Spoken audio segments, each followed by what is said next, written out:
सबसे बड़ा opinion poll ये बताने के लिए कि देश का मूड क्या है। प्रधानमंत्री नरेंद्र मोदी जिस तरह से लोगों के बीच लगातार पहुंचते रहे हैं, कई रोड शो करते रहे हैं, तो दूसरी तरफ राहुल गांधी कुछ इसी तरीके से अपनी न्याय यात्रा, भारत जोड़ो न्याय यात्रा के तहत लोगों के बीच पहुंचकर विपक्ष की ताकत क्या है, आखिर उनके पिटारे में लोगों के लिए क्या है, ये समझाते रहे हैं। लेकिन इसका असर क्या होगा, इसका असर किस तरह से होता दिख रहा है जमीन पर, अब आपको बताते हैं। केंद्र शासित राज्यों का हाल क्या है, वहां पर आखिर स्थिति क्या है, ये देखिए आपके सामने आंकड़े आ गए हैं। चाहे हम अंडमान की बात करें या फिर चंडीगढ़ की बात करें, दादर नगर हवेली, दमन, लक्षद्वीप और पुदुचेरी, वहां के आंकड़े इस वक्त आपके सामने। अंडमान में एनडीए को जाती हुई सीट दिखाई दे रही है, चंडीगढ़ में यहां पर एनडीए जीतती हुई दिखाई दे रही है, दादर नगर हवेली में भी एनडीए को सफलता यानी कि जीत मिलेगी और दमन की सीट भी एनडीए के खाते में जाती दिख रही है। सर्वे के मुताबिक लक्षद्वीप इंडिया गठबंधन के पास जाएगा, पुदुचेरी भी इंडिया गठबंधन के पास जाएगा। तो ये पूरा आप ओपिनियन पोल में अब केंद्र शासित प्रदेशों की स्थिति, अंडमान, चंडीगढ़, दादर और नगर हवेली, ये तीन एनडीए के पास और साथ ही दमन दीव भी एनडीए के पास,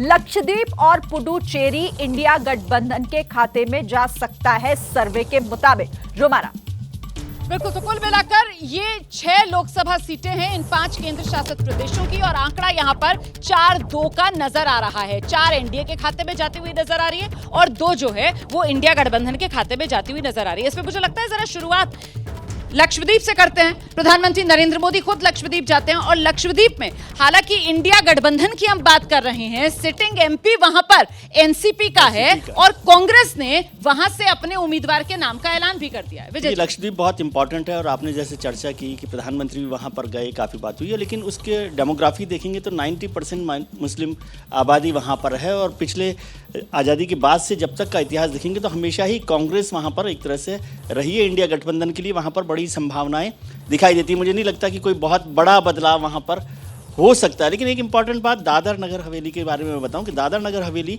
पहले शिवसेना उद्धव ठाकरे ग्रुप के पास थी और वो जो सिटिंग एमपी हैं जो कलाबेन देलकर, जिनके पति पहले मोहन देलकर वहां पर एमपी होते थे, फिर उनका निधन हो गया था संदेहास्पद, उसके बाद उनको एमपी बनाया गया और अभी पार्टी में वो शिवसेना छोड़कर भारतीय जनता पार्टी में हो गई और बीजेपी के कैंडिडेट हो गई हैं। इसलिए दादर नगर हवेली जो है आपको एनडीए की सीट के तौर पर दिख रहा है। ये एक बड़ा बदलाव हुआ है क्योंकि वो इंडिया के पास जा सकती थी। अब चंडीगढ़ की बात है, चंडीगढ़ में किरण खेर जो वहाँ पर एमपी रही हैं, उनको लेकर बहुत अच्छी परफॉर्मेंस और अच्छी रिपोर्ट नहीं है और खासतौर से अभी जो मेयर वाला कंट्रोवर्सी हुई वो भी एक बड़ा बात है। तो किस तरह से चंडीगढ़ रेस्पॉन्ड करता है, हालांकि वो एनडीए के पास ही रहने वाली सीट लगाई दिखती है कि किस तरह से रहेगी। तो ये 3 सीटों पर मैं ज़्यादा चर्चा करना चाहता हूँ। लक्षद्वीप 3 सीटों पर मुझे लगता है जरा चंडीगढ़ पर अब सर से भी बात कर लेते हैं क्योंकि किरण खेर का जिक्र विजय सर कर रहे थे।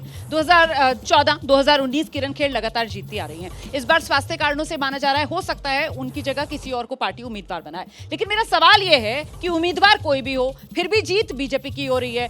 हालांकि चंडीगढ़ में आम आदमी पार्टी और कांग्रेस साथ आए हैं और गठबंधन में ये सीट कांग्रेस को दी गई है। पंजाब में गठबंधन नहीं हुआ है, फिर भी चंडीगढ़ में गठबंधन हुआ है, उसका भी कोई फायदा नहीं मिल पा रहा है गठबंधन को। नहीं, मुझे लगता है कि उस गठबंधन का चंडीगढ़ में जो आम आदमी पार्टी कांग्रेस का गठबंधन हुआ है उसका निश्चित रूप से फायदा मिलेगा अगर दोनों पार्टियों के कार्यकर्ता साथ मिलकर काम करते हैं तो। अच्छा। एक केमिस्ट्री अगर बनती है दोनों में, आपको लगता है कि चंडीगढ़ में फायदा मिल सकता है? बिल्कुल मिलेगा अगर केमिस्ट्री बनती है तो। हाँ। केवल गठबंधन के लिए गठबंधन हुआ है तो उसका फायदा तो नहीं मिलेगा, लेकिन वहां पर बीजेपी बहुत मजबूत है, इसमें कोई शक नहीं। बीजेपी कैंडिडेट बदलेगी इसकी भी पूरी संभावना है।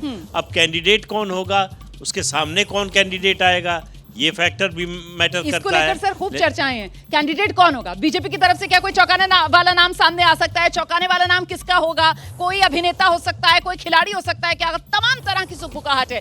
जैसे ही घड़ी का काटा दोपहर 2:30 पे आए, बबीता जी का दिल सास बहू साजिश के लिए मचल जाए और ये है इनकी बहू।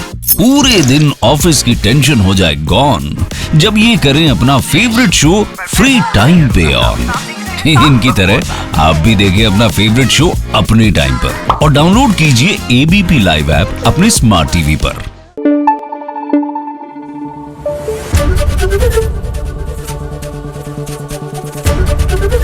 एबीपी न्यूज आपको रखे आगे।